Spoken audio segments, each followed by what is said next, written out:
Everyone is very light-hearted here, and you come into Galway in the morning and you don't know what you're going to get up to for the afternoon. Like, what we always say here is, you make money, you can spend it, but you can't take it to the grave in the end. I'm a Motorsport Ireland photographer, so I take photos of hill climbs. So don't mix it up with walking up a hill, fast cars going up a very steep hill. I stand to the side of the road and take photos. Like an idiot.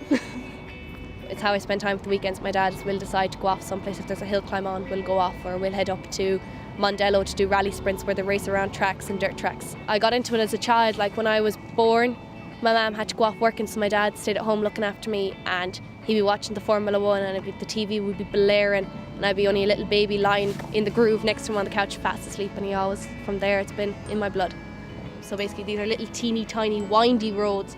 You wouldn't even drive your own car up them, and there's these lads that I don't think they have fear at all when they're coming up those hills. You can hear the cars starting at the end of the hill, and some of them, when they just pass you, you just hear the engine, and then you just feel the force, and you're there, oh, I wouldn't be able to do that, I wouldn't be able to do that. Like, this lad, Gary Egan, borrowed a Chico Cento off Dermot Nolan, and he was going up for run 4, and he was giving it welly, going very, very fast, and he clobbered a rock, hit a rock, and did a full 360 in the car.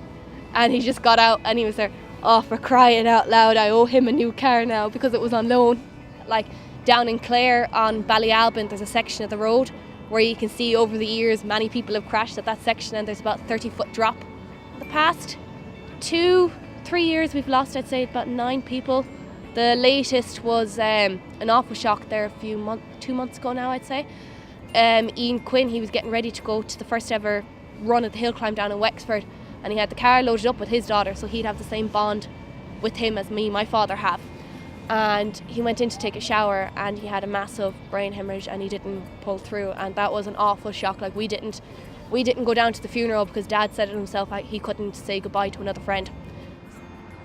When Dad gets sick, even if it's the slightest chest infection, I'm always worrying, and the same with Mum.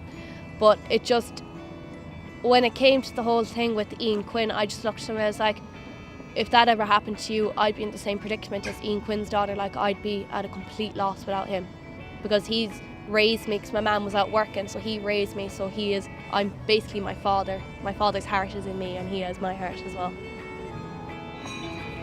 You meet so many people, and you have just so much fun down there. It's great. It's really worth the loss. Like, as it is, like, those who have gone in accidents, like, I even say to myself, if I were to go and be taken out and die taking photos, at least I die happy.